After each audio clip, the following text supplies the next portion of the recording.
apa yang disebut oleh panitia doa. Saya ini produk lokal ya, dan produk Arab Saudi. Bismillahirrahmanirrahim. Assalamualaikum warahmatullahi wabarakatuh.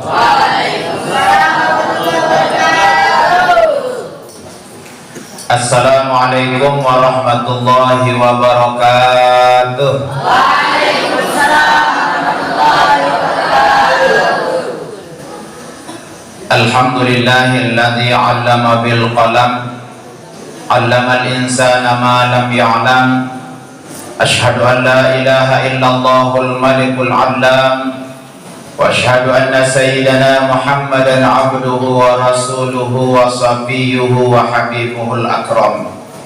اللهم أصلح أمة محمد صلى الله عليه وسلم وفرج عن أمة محمد صلى الله عليه وسلم وارحم أمة محمد صلى الله عليه وسلم وانشر واحفظ وأيد نهضة الوطن في العالمين بحق محمد صلى الله عليه وسلم.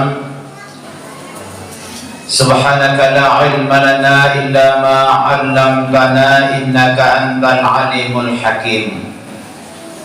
أما بعد، تبركا بالقرآن الكريم.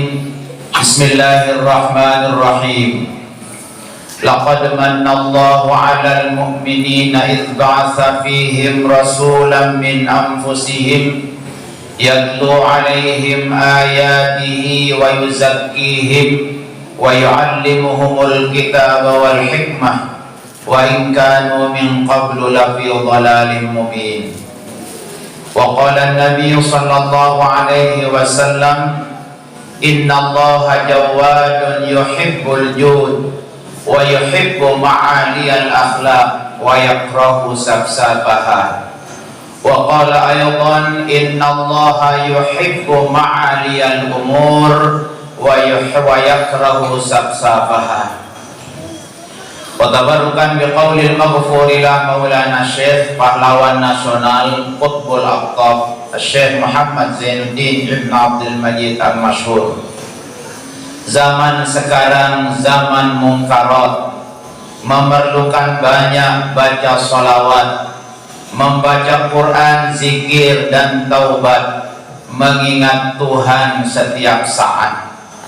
Wahai anak dah, hidupkan takwa, matikan setan, matikan hawa, karena takwa pembuka surga, setan dan hawa pintu neraka.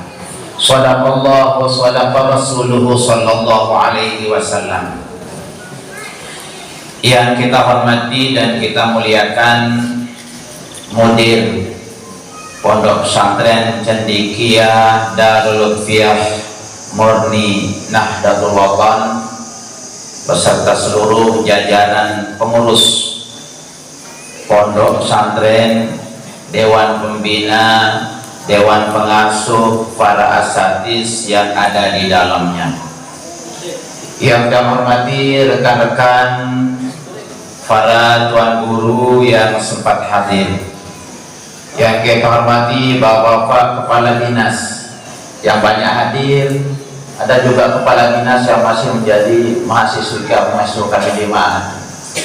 Termasuk pimpinan Pondok Pesantren ini mahasiswa kami di Mahat. Beliau tulang Mahat yang saudara akan menjadi kiai, akan menjadi tuan guru. Karena beliau membuat lagu, salah satu syarat pondok pesantren harus punya kiai. Maka beliau insya Allah akan menjadi kiai. Tamat Mahat insya Allah jadi tuan guru doktor insya Allah. Tapi masih beliau pimpinan Pondok Pesantren Cendekia, masih menjadi MA, masih menjadi mahasiswa abadi karena sudah 2 tahun masih tingkat 1 karena terlalu banyak kesibukan, banyak dipakai oleh Pak Bupati pada hari-hari orang semester, tidak bisa ikut semester. Kami merasa bangga.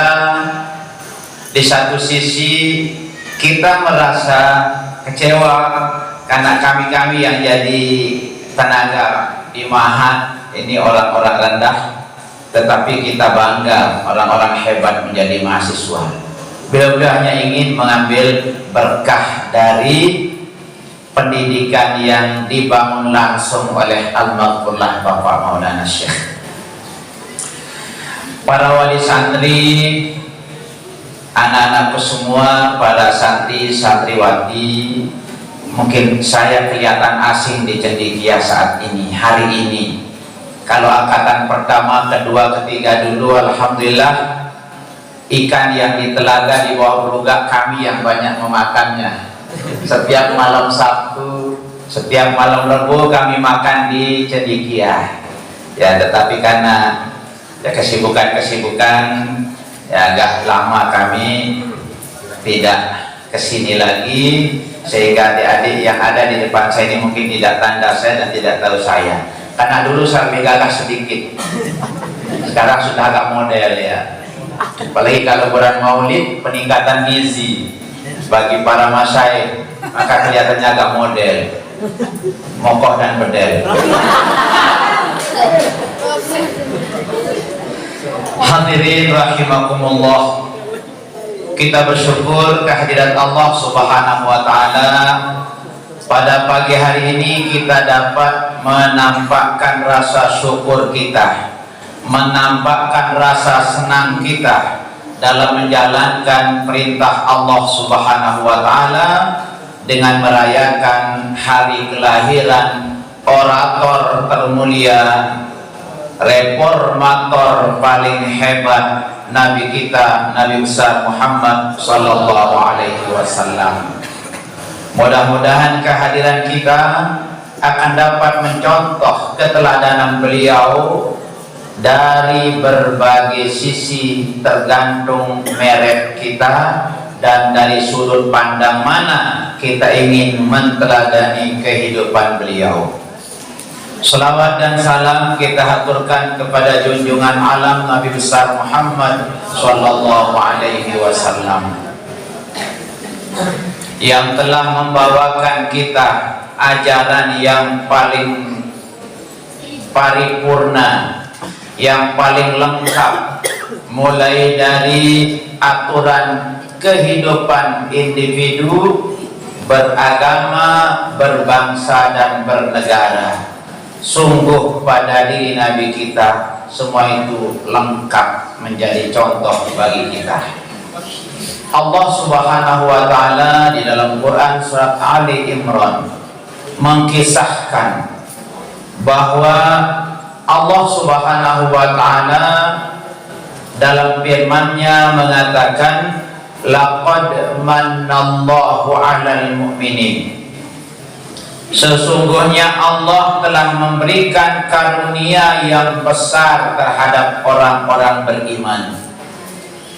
Kapan nikmat yang paling besar itu diberikan kepada kita semua? Idh ba'asa fihim rasulan min anfusihim. Tatkala Allah mengutus seorang rasul menjadi guru bagi kita semua, yang diangkat oleh Allah menjadi guru, menjadi dosen, menjadi uswah, menjadi qudwah di tengah-tengah bangsa manusia yang sama dengan beliau. Untuk apa beliau diutus? Pertama, yatlu alaihim ayatihi, menjadi guru untuk membumikan Al-Quran seperti harapan Pak Camat tadi. Bagaimana Al-Quran itu benar dibaca, bagaimana Quran itu benar dilakukan, bagaimana Al-Quran itu terjaga keasliannya, bagaimana Al-Quran terjaga kemuliaannya, terjaga kehormatannya. Nabi kita mengajarkan pertama membacakan ayat-ayat Allah. Ayat-ayat Allah yang dibaca oleh Nabi kita ada dua macam. Ada namanya ayatul qauliyah, ada namanya ayatul kauniyah. Apa yang dimaksud dengan ayatul kauniyah? Karena ini kita berada di pondok pesantren, maka kita akan mengkaji maulid dari sudut pondok pesantren dengan bahasa-bahasa pondok pesantren yang tadi MC-nya juga pakai bahasa pesantren. Ayatul kauniyah, ayat-ayat yang bersuara, ayat yang bisa dibaca, ayat yang bisa dikaji tafsirnya, bisa dikaji asbabun nuzulnya, ayat-ayat yang menyangkut tentang kehidupan kita di dalam beragama, berbangsa dan bernegara. Yang kedua, tugas Nabi kita menjadi guru yang akan membacakan kita ayat-ayat kauniyah. Apa itu ayat kauniyah? Fenomena alam. Di sini penanggulangan bencana ada. Ya, di sini ada penanggulangan COVID yang menangani orang-orang yang nikah di bawah umur. Ya.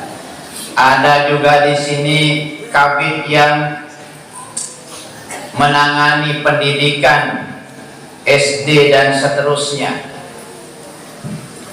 Ini membacakan Al-Quran diajarkan oleh Rasul, dan kedua, Rasul mengajarkan ayat-ayat yang berbentuk rambu-rambu. Dari kabit penanggulangan bencana biasa dia baca keadaan, ya, suasana alam. Lewat BMKG beliau bisa baca kejadian apa yang akan terjadi. Ada gempa bumi, ada tanah longsor, ada gunung meletus, ada laka lantas, ada kecelakaan di udara, di laut, di daratan. Semua ini namanya ayatul kauniyah. Rasul membaca itu semua agar umatnya dapat memahami, dapat menjaga kemungkinan apa yang akan terjadi, sehingga Nabi kita ditugaskan oleh Allah untuk mengajarkan yang sudah ada dan untuk menceritakan hal-hal yang mungkin terjadi, baik itu yang akan bermanfaat untuk kita semua maupun yang akan membahayakan bagi kita semua. Sehingga banyak Nabi kita menceritakan kejadian-kejadian yang akan mungkin terjadi. Di antaranya Nabi kita bercerita dalam sebuah hadis, sayati alan nasi sanawatun khadda'atun, nanti akan datang suatu masa di saat itu orang-orang senang membolak-balik fakta. Yang putih jadi hitam, yang hitam jadi putih. Kejadian-kejadian yang benar dianggap menjadi bid'ah. Perayaan-perayaan maulid yang kita pergunakan dalil dan nas yang jelas dianggap itu salah, sehingga merasa diri paling benar. Padahal Nabi kita, Allah Subhanahu wa Ta'ala, menyuruh kita, qul bifadlillahi wa birahmatihi fabidzalika falyafrahu. Wahai Muhammad, beritahukan umatmu bahwa dengan karunia Allah, dengan nikmat yang diberikan oleh Allah dan rahmat yang diberikan juga olehnya, mereka bersenang. Suruh mereka bersenang-senang dengan nikmat yang Allah berikan dan rahmat yang Allah berikan. Ittafaqal ulama, sepakat ulama bahwa Nabi Muhammad adalah nikmat yang paling besar, yang paling hebat, afdalul makhluqat alal itlaq, Nabi Muhammad adalah makhluk yang paling mulia di atas bumi.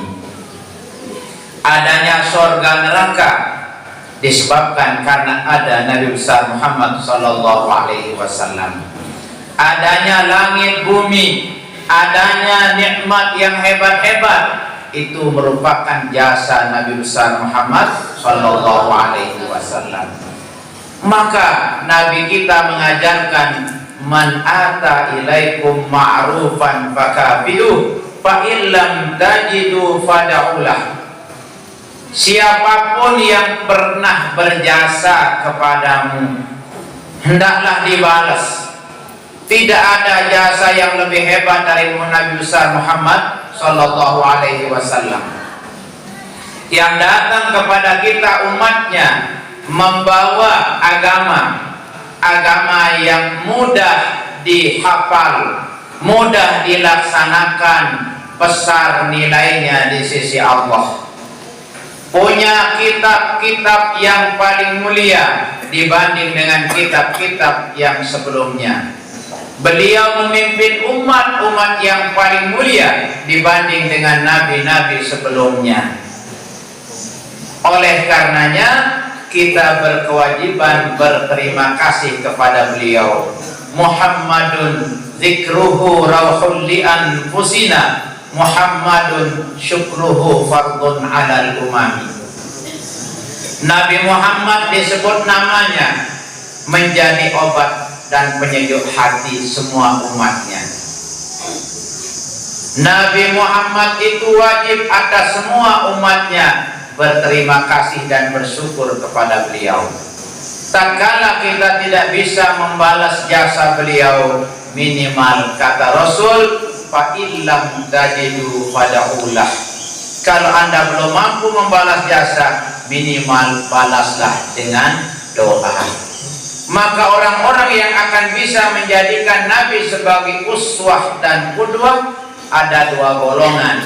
Pertama, orang-orang yang mengharap keridhaan Allah, rahmat Allah subhanahu wa ta'ala, dan orang-orang yang banyak ingat kepada nikmat, ingat kepada jasa, ingat kepada sumber nikmat, dan ingat kepada orang-orang yang membawakan kita nikmat. Hadirin rahimakumullah.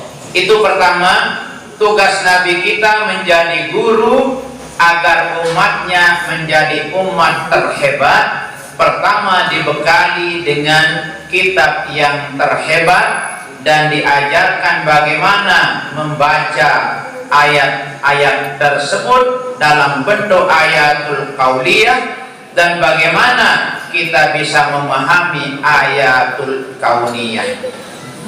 Jadi rambu-rambu yang didatangkan oleh Allah itu namanya ayatul kauniyah. Sehingga Nabi kita banyak memberikan ramalan-ramalan di akhir zaman nanti akan terjadi seperti ini, akan terjadi seperti itu. Itulah namanya ayatul kauniyah. Ayat-ayat fenomena alam datang 2019, 2018 datang salah satu fenomena alam yang menyuruh kita keluar dari rumah, bahwa pemerintah kita melarang kita berada di dalam rumah. Itulah gempa bumi. Pergi gempa bumi, datang pasukan baru yang dikirim oleh Allah yang perlu kita baca karena itu berbentuk ayatul kauniyah. Allah mengirim kuman-kuman kecil, virus-virus kecil merepotkan seluruh negara. Habis dana-dana desa 2 tahun tidak bisa membangun infrastruktur karena semuanya dihabiskan untuk membangun dan menjaga kesehatan masyarakat. Itu semua perlu kita baca karena diajarkan oleh Nabi kita. Virus melarang kita keluar rumah, gempa menyuruh kita keluar rumah. Andaikan Allah mengirimnya secara serentak, bagaimana